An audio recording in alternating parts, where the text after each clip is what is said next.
जो मतदान का प्रतिशत है 2023 विधानसभा का वो 77.82 होता है, 77.82। जो पिछले विधानसभा चुनाव में हमारा जो मतदान का परसेंटेज था वो 75.63 था। तो पिछले विधानसभा चुनाव से जो मतदान का प्रतिशत है वो 2.19% ज्यादा है, 2.19% ज्यादा मतदान हुआ। जो अधिक मतदान और कम मतदान वाले जो विधानसभा क्षेत्र रहे, सबसे ज्यादा मतदान प्रतिशत जो रिकॉर्ड हुआ वो सैलाना में हुआ, जहां पे 90.10% वोट हुआ। और जोबट विधानसभा में सबसे कम मतदान हुआ जो 54.37% हुआ। इसी तरह से यदि हम जिले को देखते हैं तो सिवनी जिले में सबसे ज्यादा मतदान हुआ जो 86.29% था, और अलीराजपुर में सबसे कम मतदान हुआ जो 61.81% था। तो ये वस्तु स्थिति मतदान की थी। मतगणना 3 तारीख को है। ये 52 जिला मुख्यालयों पे मतगणना होगी। मतगणना के सभी इंतजाम पुख्ता तरीके से तैयार कर लिए गए हैं। सभी 230 विधानसभा क्षेत्रों में भारत निर्वाचन आयोग द्वारा नियुक्त प्रेक्षक वहां पहुंच गए हैं। उनकी देख रेख में ये मतगणना 3 तारीख को होगी। स्ट्रांग रूम पूर्णतः सुरक्षित हैं। सभी स्ट्रांग रूम पे सेंट्रल फोर्सेस की व्यवस्था है। मैंने खुद लगभग 10 जिलों का दौरा करके इसको देखा है। कहीं पे बीएसएफ है, कहीं पे आईटीबीपी है, कहीं पे सीआरपीएफ है, कहीं सीआईएसएफ है। तो स्ट्रांग रूम पूरी तरह से उनकी सुरक्षा के अंतर्गत है, राउंड द क्लॉक। सभी जगहों पे बाहर में स्ट्रांग रूम के बाहर एक स्क्रीन लगी हुई है, और वहां पे उस स्क्रीन पे सीसीटीवी कैमरे के माध्यम से लाइव फीड उनको मिल रहा है, वो लोग देख पा रहे हैं। जो राजनीतिक दल हैं उनके प्रतिनिधि भी वहां बैठे हुए हैं। मैंने जहां जहां गया उनसे भी चर्चा की, और सभी लोग व्यवस्थाओं से संतुष्ट हैं। निर्बाध विद्युत आपूर्ति सुनिश्चित रहे मतगणना के दिन, इसके लिए बिजली विभाग को, ऊर्जा विभाग को बताया गया है, उनको लेख किया गया है। और अभी भी विद्युत आपूर्ति में कहीं कोई बाधा नहीं है। और वैकल्पिक व्यवस्था के लिए उसके लिए हमारे पास व्यवस्थाएं रहेंगी। जनरेटर की व्यवस्था है, और अभी जो सीसीटीवी वगैरह है उसके लिए भी इन्वर्टर या यूपीएस के माध्यम से उस पर कार्रवाई वो जारी है, उसमें कहीं कोई दिक्कत नहीं है। भारत निर्वाचन आयोग के द्वारा भी कल बैठक की गई। हमने भी कल सभी हम लोगों ने कलेक्टर्स और एसपीज के साथ वीडियो कॉन्फ्रेंसिंग करके लगभग 2 घंटे तक जिलेवार समीक्षा की गई, सिक्योरिटी एस्पेक्ट को लेकर के भी और काउंटिंग सेंटर की व्यवस्था को लेकर के भी। जैसा मैंने आपको बताया कि 3 टियर सिक्योरिटी अभी भी है और काउंटिंग के दिन भी रहेगी। सिर्फ पासधारी, जिनके पास पास होगा वही लोग अंदर जा पाएंगे, और जिनके पास अधिकृत पास है नहीं है उनका प्रवेश वर्जित होगा। मतगणना जो है वो 8 बजे शुरू होगी। आपको पता है, आपकी जानकारी में है, पहले भी हम लोग प्रेस नोट के माध्यम से बता चुके हैं। स्टार्ट करेंगे पोस्टल बैलेट से, जैसा आयोग के निर्देश हैं। आधे घंटे के बाद जो वोटिंग मशीन है उनके माध्यम से गिनती शुरू होती है। पहले ये व्यवस्था होती थी कि यदि पोस्टल बैलेट की गिनती पूरी नहीं हुई है तो ईवीएम की गिनती का आखिरी राउंड रोकते थे और पहले पोस्टल बैलेट खत्म करते थे। अब वर्तमान व्यवस्था ये है कि दोनों गतिविधियां इंडिपेंडेंट हैं। पोस्टल बैलेट की गिनती अलग है, वो अलग एआरओ के टेबल्स पे चलेगी, उसकी संख्या भी हम लोगों ने बढ़ाई, मैं आपको बताऊंगा। और ईवीएम की गिनती अलग चलेगी, जो जब खत्म होगा। एंड नेचुरली पोस्टल बैलेट पहले खत्म होगा, क्योंकि पोस्टल बैलेट की संख्या उतनी ज्यादा नहीं है। तो पोस्टल बैलेट जैसे समाप्त होगा वैसे पोस्टल बैलेट के परिणामों की घोषणा की जाएगी। ऐसा नहीं है कि पोस्टल बैलेट के रिजल्ट्स को रोक करके रखा जाएगा।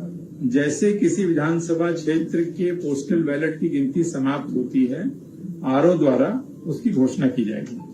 ईवीएम के जो मशीन्स हैं उनकी घोषणा राउंड वाइज होती है। यदि उस विधानसभा क्षेत्र के लिए 14 टेबल है तो जैसे उन 14 टेबल की गिनती पूरी हो जाती है, उसका टोटल वगैरह बन जाता है, तो प्रत्येक राउंड पे उसकी घोषणा होती है। और उस राउंड की जो कॉपी बनती है वो जो कैंडिडेट अगर उस हॉल में होते हैं तो कैंडिडेट को दी जाती है, कैंडिडेट नहीं होते हैं तो उनके जो इलेक्शन एजेंट हैं उनको दी जाती है।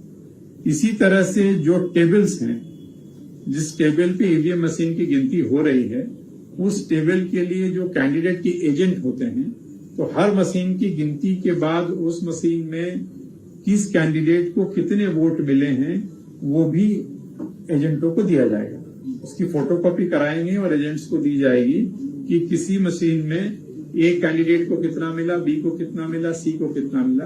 कहने का मतलब कि पूरे ट्रांसपेरेंट तरीके से हर राउंड की भी जानकारी और हर टेबल की जानकारी भी एजेंट्स को और कैंडिडेट को होगी, ये उन सभी को दी जाएगी। जो काउंटिंग में जो स्टाफ लगता है उनका 3 बार रैंडमाइजेशन होता है। तो फर्स्ट रैंडमाइजेशन हो चुका है, सेकेंड और थर्ड। सेकेंड रैंडमाइजेशन 24 घंटे पहले होता है। सेकेंड रैंडमाइजेशन में ये किया जाता है कि कौन सा व्यक्ति किस विधानसभा की काउंटिंग करेगा। और जो थर्ड रैंडमाइजेशन होता है जो 3 तारीख की सुबह 6 बजे 5 बजे होगा, 6 बजे नहीं 5 बजे होगा, ये ऑब्जर्वर की उपस्थिति में होगा। तो थर्ड रैंडमाइजेशन में ये पता चलता है कि उस विधानसभा में वो व्यक्ति कौन सी टेबल पे बैठेगा। मतलब कहने का आशय यह है कि 3 तारीख की सुबह 5 बजे तक किसी को पता नहीं है कि वो किस टेबल पे काउंटिंग कर रहा है। हर टेबल पे काउंटिंग सुपरवाइजर्स होते हैं, काउंटिंग असिस्टेंट होते हैं और इनके अतिरिक्त एक माइक्रो ऑब्जर्वर होता है। जो माइक्रो ऑब्जर्वर होता है वो सेंट्रल गवर्नमेंट का एम्प्लॉय होता है, वो राज्य सरकार का एम्प्लॉय नहीं होता। तो एक तरह से हर टेबल पे 4 लोग होते हैं और दूसरी तरफ जितने कैंडिडेट हैं उनके एजेंट होते हैं। हर विधानसभा के लिए एक ऑब्जर्वर है, भारत निर्वाचन आयोग द्वारा नियुक्त है, जो दूसरे प्रांतों के वरिष्ठ सीनियर अधिकारी होते हैं। 230 विधानसभा क्षेत्र के लिए 230 ऑब्जर्वर अपने यहाँ नियुक्त हैं। पूरे जो काउंटिंग की प्रोसेस है उसका सीसीटीवी कवरेज होगा, न सिर्फ मतगणना हॉल का बल्कि जो गलियारे हैं जिसमें से वो सामग्री आएगी स्ट्रांग रूम से, उसका भी सीसीटीवी कवरेज होगा। इसकी लाइव वेब स्ट्रीमिंग नहीं होगी, काउंटिंग प्रोसेस की लाइव वेब स्ट्रीमिंग नहीं होती। यह भी व्यवस्था की गई है कि जो पेटियां स्ट्रांग रूम से लेकर के आते हैं उनके रास्ते अलग अलग हो। संबंधित विधानसभा का जो कक्ष है, मतगणना जहां होनी है, आपस में एक दूसरे को क्रिस क्रॉस नहीं करें, उसकी कलर कोडिंग की गई है। जो कर्मचारी उन पेटियों को लेके आएंगे तो संबंधित विधानसभा पे डिफरेंट कलर दिया गया है, उसी तरह से पासेज जारी किए गए एजेंट के भी।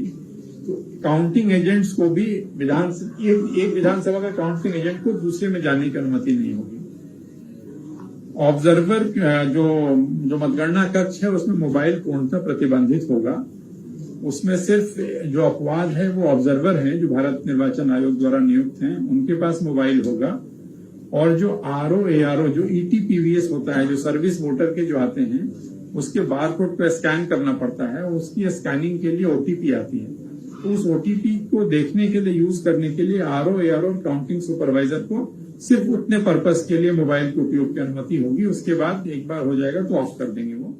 जो पोस्टल बैलेट से जो मतदान हुआ है मध्य प्रदेश में, हालांकि इसकी जानकारी हम लोग आपको पहले दे चुके हैं, फिर भी आपको पता है कि इस बार होम वोटिंग की बात थी 80 वर्ष से अधिक उम्र के लोगों के लिए और हमारे दिव्यांग साथियों के लिए, जो दिव्यांगता जिनकी 40% से ज्यादा थी।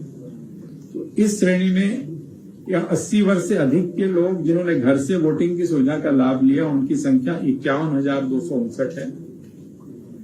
जिन दिव्यांग मतदाताओं ने घर से मतदान किया उनकी संख्या 12,093 है।